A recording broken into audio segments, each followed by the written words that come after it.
It's beer o'clock on Real Ale Craft Beer. Today we've got a beer from Hassero der Brauerei in Germany, and this is a can of their Hassero der Premium Pils, coming in at 4.9% ABV in a what looks like a 500 milliliter can. Yeah, half-litre can. Without further ado, let's get the beer out into a glass and see what we get. Nice bit of smoke on the can opening. Beer in the glass.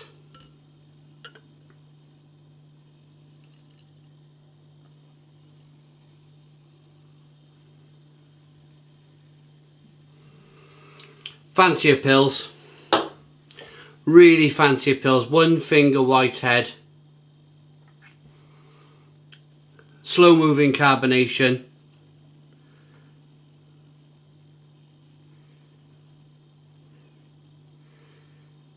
clear. I'm going to say clear, but there's a little bit, there's a small amount of sediment that's floating around in the glass, which I'm pretty impressed with actually. I'm quite impressed with that. Even a pils deserves to be slightly unfiltered, surely. Yeah, light golden straw coloured beer. Let's get the aroma. Smells good. Very light, very crisp, very refreshing aroma. It's like spicy pepperiness coming through. I think with these German pils, everybody's to their own, I think. The best way for me to describe these beers, I find them a really good Pilsner to be slightly spicy, slightly peppery in the aroma. With some lemon.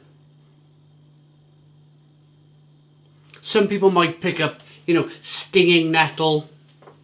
What we're really saying here is traditional German hops that are used to produce a Pilsner. They're giving off this lovely aroma. A little bit of light biscuit malt coming through. Wafer-like aromas. Let's dive in. Cheers, everybody.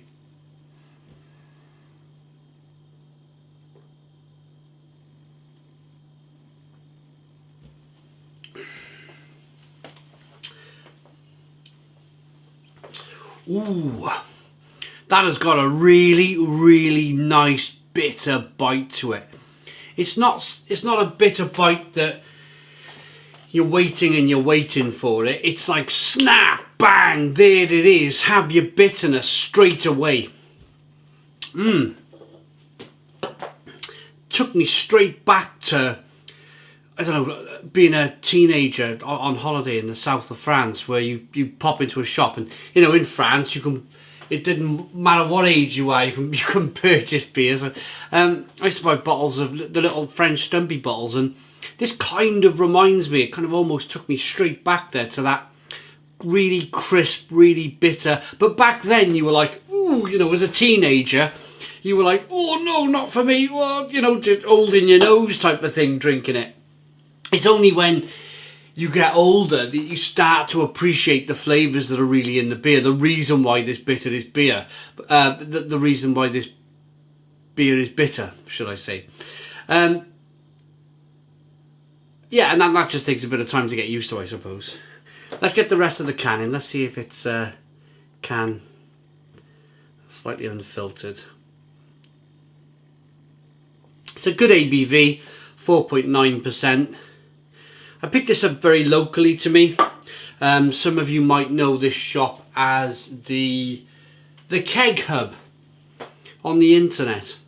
You might be picking up your Blade kegs and stuff, but for me, it's the pub where I used to drink in. It was a pub that's turned into a Nisa small supermarket that sells these kegs, and they also have dived into a few different beers. And to support him, I bought the whole range. I said, right, I'll have every single one of these beers. About 4 German beers and 2 Italian craft beers and 1 the Snoozer unfiltered. I picked that up round it as well.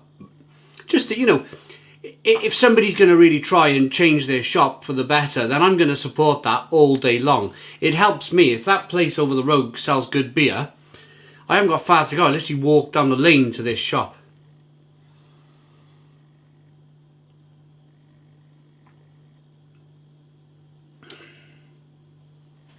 Very crisp, very refreshing. Carbonation pushes the beer on the inside of the mouth. I had to go on Untapped. I very rarely do this, but I went on Untapped before I started this beer review because I couldn't find out, I couldn't work out the German on this as to where it's from until I've looked at it now. Oh, it's AB InBev. It's an AB InBev company. I've just come across that now. And you can see that it's Hassero der Brauerei, Wernigerode in Germany. AB InBev, how are they managing to do even any business in Germany? That must be really difficult for them to do. There's so many really good German breweries out there that it must be really tough for companies like AB InBev to even grab any kind of market share. I'm trying to think of breweries that the big guys own in Germany. There is one big one.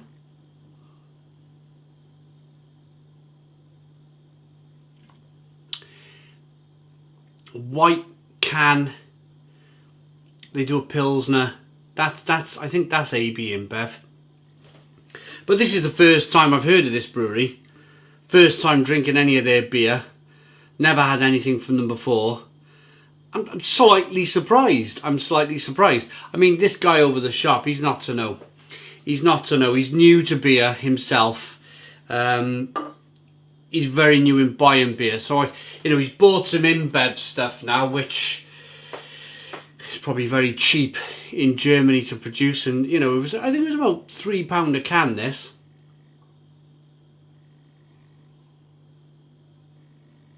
But I'm not complaining.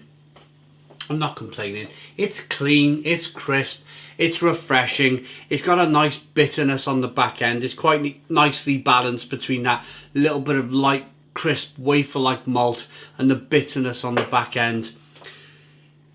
If I would have known beforehand, was it InBev, would I have still bought the beer? Yeah, I think so. I think so, just to try it out. And I try all my beers on YouTube. So yeah, I would have carried on. I would have bought the beer, and it's not just because it's owned by InBev. It's not going to reflect on the rating of the review. So let's rate it then. There's a little bit of lace in, nice look to the beer. Definitely a nice looking Pilsner. Smells okay. Smells pretty good actually, and it tastes nice. I like the taste of it. Almost like the nostalgia route of taking me back to the south of France for that kind of instant bitterness that come on the palate there. Yeah, it's alright. It's a 7 out of 10. 7 out of 10 from Real Ale Craft Beer. Please put your comments in the comments box. Subscribe to our daily beer and food reviews.